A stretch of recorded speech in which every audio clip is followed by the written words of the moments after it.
अच्छा बिंदु आपने छेड़ दिया। सच यह है कि अखिलेश को राजनीति में लाने वाले साक्षी महाराज 1999 में अखिलेश जी का लोकसभा का कन्नौज से नामांकन साक्षी महाराज ने कराया था। मैंने ही इनको एमपी बनाया था। तो बिल्कुल सच्चाई पूर्वक बात कहना चाहता हूं कि माननीय मुलायम सिंह शरीर छोड़ने से 2 महीने पहले पार्लियामेंट में कम से कम 25-30 सांसदों के सामने ये कह करके गए थे कि अखिलेश अगर राजनीति करनी है तो इनकी आज्ञा का पालन करना। ये किसी से छुपा नहीं है कि मेरा और अखिलेश के परिवार का बहुत गहरा संबंध है। तो मुझे लगता है कि मैं जब चाहूँगा तो अखिलेश को ही नहीं, उनके चाचा रामगोपाल से, शिवपाल से भी मेरा संबंध है। शिवपाल तो एक बार भारतीय जनता पार्टी में आ चुके हैं।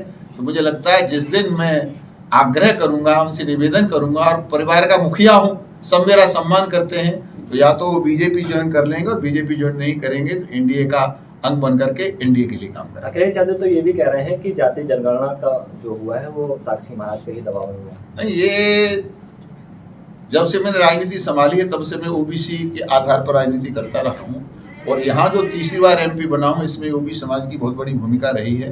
तो ओबीसी का मैं कर्जदार भी हूँ, और पूरा ओबीसी समाज मोदी जी के साथ खड़ा हुआ है। अब मोदी जी किसी के दबाव में आएंगे ये तो कहा नहीं जा सकता, लेकिन मैं उस समाज से आता हूँ, इसका मुझे गर्व है। पहलगाम में हादसे के बाद भारत ने पाकिस्तान को करारा जवाब दिया है, उनके 9 ठिकानों पर ध्वस्त कर दिया है, क्या कुछ कहना चाहिए? जब पहलगाम पर हमला हुआ था मैं यहीं था उस दिन, और उस दिन ही मैंने पूरे विश्वास के साथ मोदी जी के शौर्य व्यक्तित्व को देखते हुए, भारत की और भारत की तीनों सेनाओं की ताकत को देखते हुए पूरे आत्मविश्वास के साथ मैंने कहा था कि अब पाकिस्तान की खैर नहीं है, और वो दिन दूर नहीं है जब पीओके पर तिरंगा फहराएगा। तो आपने तिरंगा फहरता हुआ देखा होगा। लाहौर तक हमारे जाबाज लड़ाकों ने शिकस्त दी है, और अभी तो ऑपरेशन सिंदूर का पहला चरण पूरा हुआ है। आगे आगे क्या होता है देखते जाइए। मोदी के साथ रहिए, देश के साथ रहिए। क्या लगता है बहुत जल्द पीओके भारत का हो जाएगा? मुझे लगता है कि कुछ समय बाद हो सकता है। पाकिस्तान नहीं था पहले, और कुछ समय बाद शायद लोग कहें कि पाकिस्तान भी हुआ करता था।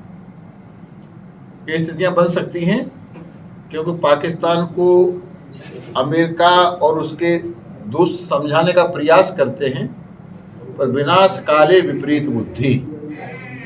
जब आदमी का विनाश निकट होता है तो अपने इष्ट मित्रों की, अपने बड़े लोगों की बात भी नहीं मानता है। तो वही उसी रास्ते पर पाकिस्तान चल रहा है। महाराज जी, ऑपरेशन सिंदूर के तहत बेटियों ने अहम भूमिका निभाई है पाकिस्तान पे जो हमला किया है, इस पर क्या कहेंगे? इसमें बेटियों को मैं सलाम करूंगा, और बेटियों में जिस तरह से, और उसमें एक मुस्लिम बेटी, और आपसे बात को छेड़ा तो मुझे गर्व के साथ ही कहना पड़ता है, ओबीसी जैसे लोग भी और पूरा हिंदुस्तान का मुसलमान एकजुट होकर के भारत के साथ, भारत की सेना के साथ खड़ा है, पाकिस्तान के खिलाफ खड़ा है। इसके लिए मैं हृदय की गहराई से सबका अभिनंदन करता हूँ, स्वागत करता हूँ। और ये पूरा का पूरा श्रेय 2 बेटियों को जाता है। उसके लिए बेटियों के सम्मान में शब्द कहने के लिए मेरे पास शब्द नहीं है। के बीच में कई ऐसे देश हैं जो पाकिस्तान का साथ दे रहे हैं, क्या लगता है कि ऐसे में पाकिस्तान का कई देशों को साथ देना चाहिए या फिर उनको जवाब देना चाहिए?